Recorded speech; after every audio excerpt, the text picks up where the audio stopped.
Gootota Oromoo isatti koomandoo tooree tottooba'a haawusoo nasiroo duuleen faaka hawwasii leenjisoo dhiigaa harka laachuu dinnaan harma muran harka kennuu dinnaan harka muran sanyii balleessuudhaaf isa garaa biintuudhaan adamsan. Namaa jennee waan takka goonee booda deebinee booyuu osoo hin tahin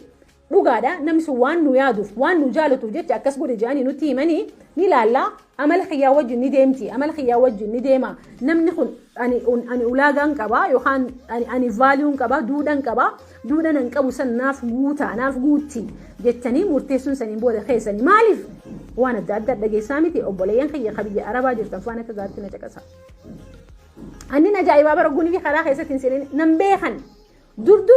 warri nama hamatu yookaan iccitii namaatis qabachuu hin dandeenye dubartiidha dhiiratti himata namni iccitii yeroo ammaa kana keessatti garuu dhiirumti amanamtuu fi dubartiin amanamtuu hin jirtu. Ati iccitii inni sitti hime san yooni fi dhugaan nama jaalatamu nama kabajamu nama biratti kabajaa barbaadu kabajaa harkachuu barbaadu taate iccitii namaan himin akkuma argitiin naman amanin maaliif hundi keenyaw amala qabna waan ta'eef nama hin amanin. Annin ajaa'iba hedduu namni jiruu teenya keessa seenee ogguunii fi bakkuma hundattuu namni kun seenee jiruu teenya tana fataffatu. No, waan nama gaddisiisaatiin isinitti hima. Waan inni isatti hime san garagalchaa namni biraa dhaga'ee garagalchaa nama biratti himanii warri keenya hundinuu gaddanii garagalchaan dhaga'anii booyan ta'anii. Nama onnee tanteetiif bakka qabu, nama onnee tantee kabaju, osoo nifis hin beekne namni lubbuyyee jedhee kadha keessa. Gootota Oromoo isatti koomandoo tooree tottooba'a haawusoo nasiroo duuleen faaka hawwasii leenjisoo dhiigaa harka laachuu dinnaan harma muran harka kennuu dinnaan harka muran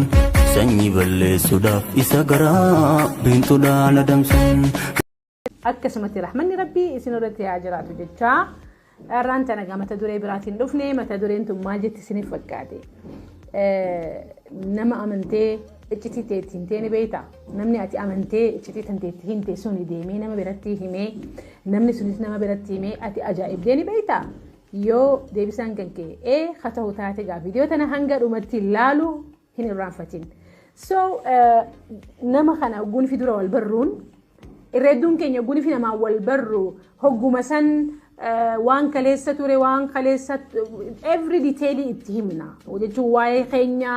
waa'ee rakkina keessa ture waa'ee rakkina keessa jirru waa'ee kana waa'ee akkasii waa'ee hedduutti haasa'e kuni dogongora maaliif nama kana akkuma barteen eenyummaa isaa osoo hin beekne hangam takka akka iccitii tanteessii qabu osoo hin beekne mee iccitii ati qabachuu dadhabde eenyu akkasii qabu eeyda iccitii ati dhoofachuu jalqabde eenyu akkasii dhoofisuu barbaadda. So nama kana akkuma dura barteen yookaan akkuma wal bartaniin hiriyaan tantee ta wal barteen suni ammuma wal barteenii waan garaa keessaa qabdu hundaa'uu itti himta. Namni sun deemeetii nama biratti hima. Namni sunis deemeen nama biratti himaa saniin boodan iccitiin ati iccitii jettee qabdu hin jirtu jechuu nama hunda bira geesse nama 100 nama 50 dhagee. So akka dura nama wal barteen iccitii tantee namatti himin iccitii tantee qabachuu bari. Iccitii tantee nama kana osoonii fi hin yaalle nama kana wajjin rakkattee namni kun oguunii fi rakkina kan keetii akka sibira dhaabbatu fi akka sibira dhaabbanne osoonii fi hin arkin waan garaa qabdu hundaa'uu baaftee ittiin himin hanga tokko ilmi namaa kun hanga tokko hanga namatti himtu qabda hanga tokko hanguma if keessatti dho'isaan deemuunii jechuun dandeessee iccitii kan kee qabattee waan deemuunii qabduutu sirra jira jechuudha. Yeroo hedduu iccitiin teenya wanni ala baatuuf nuutu iccitii teenya san ala baase maaliif namoota wal barreensan eenyummaa isaanii hin beeknu namoota wal barreensan karaa dheeraa waliin hin deemne namoota wal barreensan namni kun hangam takka amanamummaa qabaa hin beektu usteetti gadhangalaaste saniin booda akkuma je'amu wanni afaan tokko keessaa bahe afaan hedduu seenaa jedhanii miti so afaan kan keessaa akka inni hin baane iccitii tantee maal godhuu qabda tiifachuu qabda. Khaduraa akkuma namaa wal barteen jira akkuma namaa wal barreen nama kana amanuu hin qabu. Ilmi namaa kun nama diraamaa dalaguutu jira namoota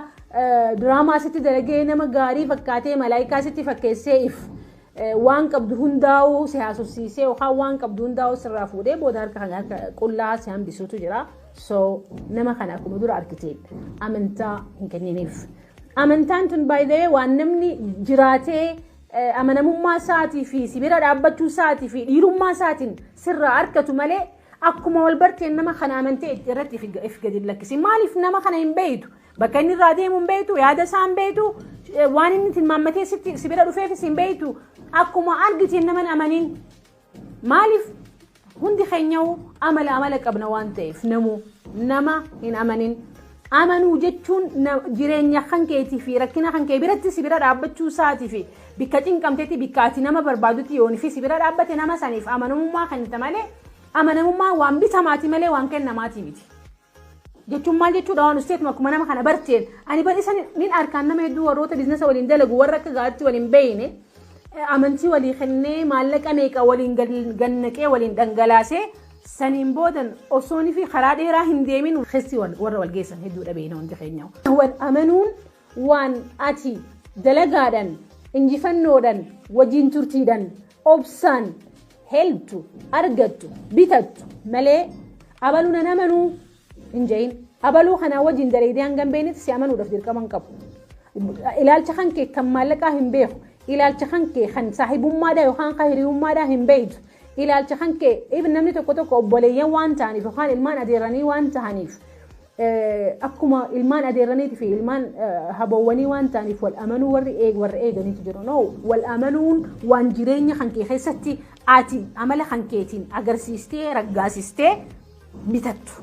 Saniin booda namni akkasii amanu goota.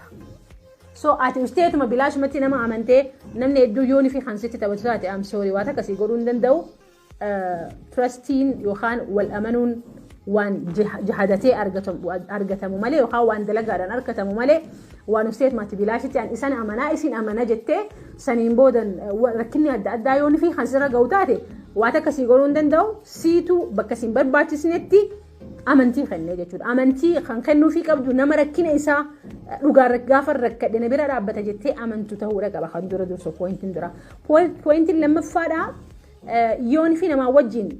gammaddee jiraachuu kan barbaadu taate atis iccitii akkuma iccitii tantee namni eeguu feetutti atis iccitii namaa eegi. Namni kun eeguun fi dhufee iccitii isaa sitti himu takkaa rakkatee dhufee sitti hime takkaa cinqamee dhufee sitti hime siitu narraa qooddate jee dhufee sitti hime. Ati iccitii inni sitti hime san yoon fi dhugaan nama jaalatamu nama kabajamu nama biratti kabajaa barbaadu kabajaa arkachuu barbaadu taate iccitii namaan himin. Maaliif ogguun fi ati iccitii namaa himtu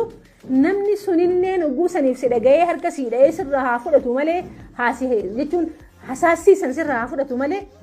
saniin booda iccitii isaa sitti himu. Maaliif tanaan dura iccitii abaluutu natti himtee miti ogguun fi saahibni kan kee hamatamu anis boru kaadaaloo nyaate adiifis ni ta'a anis boru na hamati siinja anis boru na hamata siinja. Saniifuu amalli guutuun akka nama biratti jaalatamtuu fi akkasumatti rabbii biratti jaalatamtuu fi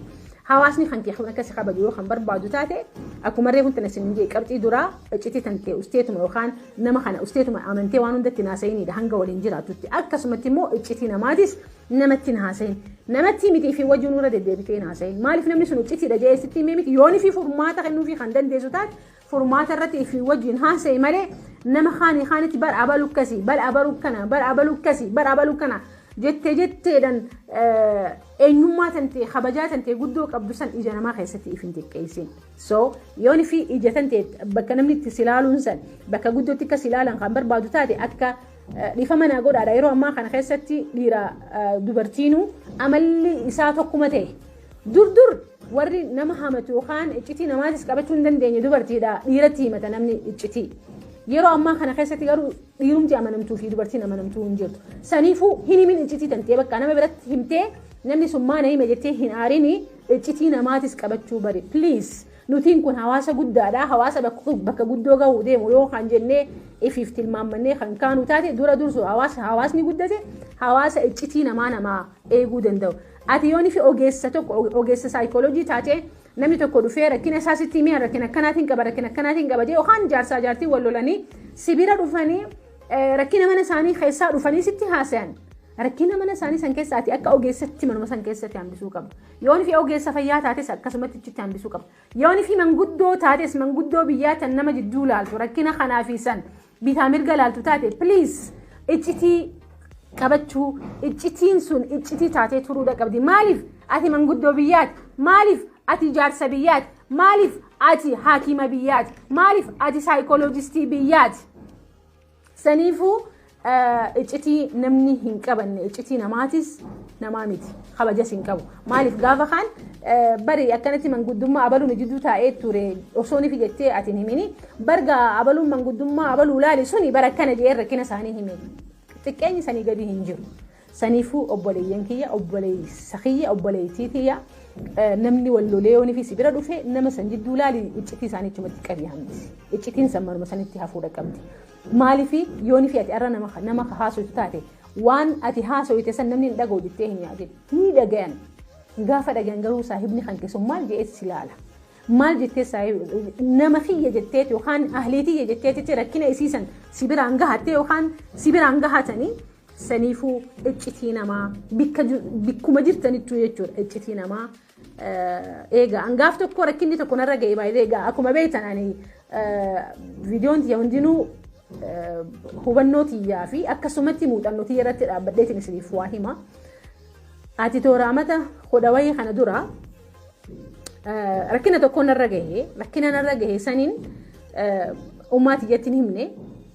haboo tiyyatti hin himne nam tokkotti hin himne naman habaju naman iccitii tiyyatana naaf qaba jedhee amanutti hin dhaqee hime namni kun gaa nama hubannoodhaan narra caalu nama beekumsa hundaanuu na caalu nama furmaatallee yoo naa kennuu baate rakkina kiyya sannaaf haa beeku jedhee bira dhaqee itti waan nama gaddisiisaatiin isinitti hima waan inni isatti hime san garagalchaa namni biraa dhaga'ee garagalchaa nama biratti himanii warri keenya hundinuu gaddanii garagalchaan dhaga'anii booyan ta'anii gaafa kaan tura keessa rabbi rahmataa godhu fi haboon tiyya naamtee na gaafatte hogguu isin na gaafattu nin aaraa nin koflaa walii fi wallaale maalii fi rakkinni nan himadhe suni hogguu san keessatti rakkina ture malee saniin booda rakkinan ture rakkina san keessaa baheetiin jiraan garuu maali namni nan amanee iccitii tiyyattii hime sun waa hedduudhaan na barsiise maaliif taakkaa dura akka nam tokkollee iccitii tiyyattiin himne na godhe jechuudha so nama saniin naman haalan kabaju naman haalan jaaladu nama maatii tiyya keessatti nama guddaadha jedhan eeguutu kana na godhe jechuudha kunigaa maaliif isiniif hima hogguuni fi iccitii teessan namatti himtan dafnetti anamma nama san filadde hanga kiyyatti beek hanga beekumsa kiyyatti filaddeetiin itti himin taane malee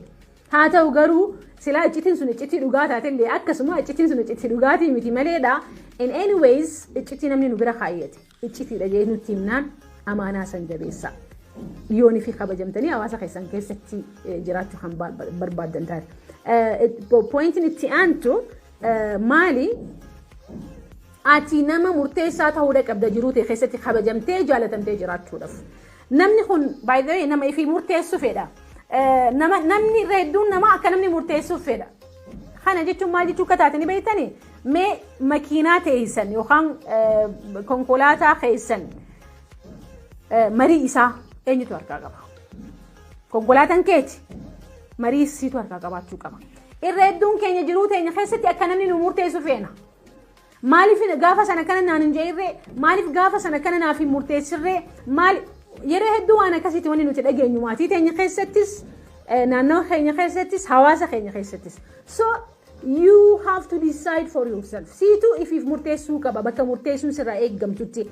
hottu as deemna hogguu sin jaan haa jettee yoo kanama jala deemtu taate uffanni kun sirraan bareeddu haa jettee yoo kafirraa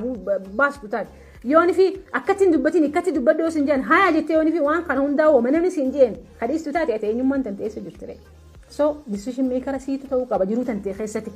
dhugaadhaan akkuma reefuun tana isin jee nama isinirra beekumsa qabu nama isinirra hayyuu nama isinirra guddaa bira dheeytanii gaafii ni gaafattan ta'a gaafii gaafadhaa malee akka jiruu teessan keessa seeneenni isin murteessuun eeginaa akka namni kun irra hedduun keenya wanni irraan tana ani namoota hedduudhaan beeka namoota intala tana fuudhi jaaniini namni isa dirqee fuudhee saniin booda jiruun isaa sun akka inni eegetti hin deemnee fi saniin booda umrii isaa namuma kaleessa fuudhi je'een san komataadhaa nama jiraatu dhiifama naa godhe namni nama san fuudhi je'ee yookaan nama san heerumi je'ee sitti hime suni ilaalcha ija isaatiin laale ammoo waan takka kanate wallaalte mariin tanteessee harka jirti fuudhuu yookaan fuudhuu dhabnu murtiiteeti namaa jennee waan takka goonee booda deebinee booyuu osoo nif hin tahin dhugaadha namni sun waan nu yaaduuf waan nu jaalatuuf jecha akkas godhe jedhanii nutti himanii ni laallaa amala khiyyaa wajjin ni deemti amala khiyyaa wajjin ni deema namni kun ani ulaagaan qaba yookaan ani vaaliuun qaba duudhaan an qabu san naaf guutti jettanii murteessuun saniin booda keessanii maaliif baay'ee saniin booda rakkina uumame kanaaf bar namni kaleessaa fuudhe yookaan heerumi siin geessuun mana kan keessa si wajjin hin jiraatu rakkina san kadeemee saaxilamee if saaxilee rakkina sanii wajjin umrii isaa jiraatu si annin ajaa'iba ogguu hedduu namni jiruu teenya keessa seenee ogguunii fi bakkuma hundattuu namni kun seenee jiruu teenya tana fataffatu no jiruun tan teeti dhugaadhaan ani nama guddaadhaan hin mari'annu manguddoodhaan hin mari'annu yookaan abbootii teenya tan amantaatiin hin mari'annu miti garuu nama san hangam takkatti amantaa maaliif namni sun ilaalcha isaatiin nama san siif xiinxala malee ilaalcha keetiin miti so decision maker jiruu tan teeti yookaan murteessuun sirra jirti yookaan hayyee yookaan lakki jechuun murtiin tan teeti malee tan nama biraati miti marii tan teeti dabarsitee namatti hin kennin jiruun teeti waan gootuu fi waan jiraattuuniif kan boonuun si waan ammoo rakkina sirratti uume kan cinqamuun si namni si wajjin hin cinqamu haadha abbaan tan teessi si wajjin hin cinqamtu by the way amma yeroo hedduu keessattuu nu bira haadha fi abbaa keenya yookaan warri keenya yookaan namni saahiboonni keenya jiruu teenya keessa seenuudhaaf ni haalan ta'a haa seenanii rakkina hin qabu ammoo ati nama murteessu ta'uu qabda dhugaadhaa gamaraan raayis caqasi at the end of the day jiruun tantee waan taateef murteessuun sirraa eegamti jechuudha pointiin biraa hogguu hedduu maaliin dhagaanii beeytanii hawaasa keenya keessatti maaliin dhagaanii beeytanii ani bari nahaa'inte bari nahaa'ine bari waliin dalaga jeetiin ani waamee kennee fi onneetii kennee fi onnee tantee kennuu dhabni si harka jirti onnee tantee qaalii akka abbaan fedhetti taphatu maal fayyamtaaf keessattuu ijoolleen dubraa hedduu bakka tanatti sensitiiviidha if eegaa ustaniituma nama waan isin ajaa'ibsiisaatiin isinitti maanaam waggu takka meesenjera keessa seenanii lubbuyyee isin hin jaal lubbuyyee namichi isin jeesuun takkaa isin beeku amantaa ta'e hin beeku umrii ta'e hin beeku dhaabbata kan kee hin beeku ejjennoo ati qabdu hin beeku saniin booda seenee lubbuyyee waan sin jeef wayi namichi kun na jaalateettee onnee tantee gumusan baastee kennitaaf saniin booda akka barbaadetti jiruu tantee tana maal godha fataffatee jiruu tantee habbatti gargarsii baasa sanuu daftee hin dammeetu waa meeqa gootee fi jiruu tantee laffaatii tantee meeqa irratti ganneeyte saniin boodan yookaan silkii si jalaan kaasu yookaan silkii jijjiirratee yookaan intala biraas fuudha waan adda addaa dhageessaa miti obboleeyyan kiyya kabiyya arabaa jirtan waan akka gaatti na caqasa annin ajaa'ibaa baragguunii fi karaa keessatti hin seenin nan beekan ani eenyummaa kiyya nan beekan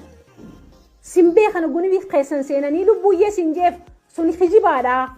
nama akkasii saniif baaftee osoonii fi keessa isaan beeyin osoonii fi nama dhugaa ta'uu isaan beeyin osoonii fi namichi kun dhugumaan si fuudhuudhaa deemamoo fuudhuudhaa hin deemne sitti taphatuu deemamoo sitti taphatuudhaaf hin deemne osoonii fi hin beeyne amantee onnee tantee futee harka keessa onnee tantee gaafa kenniteef onnee tantee tan akka barbaadetti micciira inni gaafa barbaadina dhukubee geessi si jalaa cufata maaliif onnee tantee beeka already onnee tantee akka fudhatanii beeka harkasaa jirti onnee teessan namatti hin kennina onneen teessan tun teessanii isintu protect godhuu qaba nama isaanii malletti onnee teessan kennitanii akka barbaadetti gaafa isin miidhee yeroo teessan isinirraa nyaatee umrii teessan isinirraa gubee maallaqa keessan isinirraa gubee laffaatii teessan isinirraa gubee galgala ganama sammuu teessan isin nyaateen boodan gaafa inni deeme bayyanachuudhaan lafaa kaatan gana ambara akkas hin seeni ana kan hin seeni no so wanni nuti protect godhuu qabnu maali onnee teenya onneen tanteetuun ati nama kennituuf nama onnee tanteetiif bakka qabu nama onnee tantee kabaju osoo nifis hin beekne namni lubbuyyee jedhee kadha keessatti hin seenee si janajjanu si jaalatan seen gowwitti if qeeqa ustaniituma nama hundaaf hin shawwadamina isniif gaya obboleeyyan kiyya ani obboleeyyan kiyya kaboo tokko lamaa miti ijoolleen teenya tabooyaa jirtu tan obboleeyyan humti isaanii miidhaa jiran isinis warri ijoollee miidhaa jirtan piliis dhaabbaddaa obboleeyyan keessanii isaan ijoolleen tun obboleeyyan keessanii haati teessan isiniif dahullee baattu so onnee teessan baaftanii namatti kennitanii saniin booda jiruu teessan maal hin godhina miserable hin godhina so waan gootan irratti hogguunii fi goonu hawaasa keenya kana wajjin jiraanne hawaasa keenya kana wajjin kabajaa arganne hawaasa keenya wajjin yoonii fi anis bakkan jirutti qabxiilee amma isiniif kaase kana hundi keenya kan hojiirra oolchitu taate kabajaadhaan jiraannaa gammachuun jiraannaa nama birattillee rabbi birattillee gammachuun jiraannaa jechuudha. so wantoota kana yoon fi guutan jiru teessan keessatti confidence dan yookaan ifitti amanamummaadhaan jiraachuu dandeessanii pointiilee tan akka gaariitti irra deebi'aadha laala waan asirraa barattan wanni asirraa baranne kun namni fayyada yoo ittan gaa mee anillee xiqqasoo onnee natti godha laayikii guddaa na kenna akkasumatti sheer walii godhaa fi waan irraa barattan koomentii godhuudhaan waan irraa barattan reflektii naa godha for sure waan guddoo akka harkattan amantiin qabaa abdiin qabaa jabaadhaa jiraadhaa akka gaariitti hojii teessan irratti hiikaa hojii teessan irratti arkuu barbaada waan ta'eef jiraadhaa horaa bulaa. Gootota Oromoo isa sikkoo mandoo tooree tottooba'a haawusoo nasiroo ijoolleen faaka hawwasii lalleenjisoo dhiigaa harka laachuu dinnaan harma muran harka kennuu dinnaan harka muran sanyii balleessuudhaaf isa garaa biintuudhaan adamsan.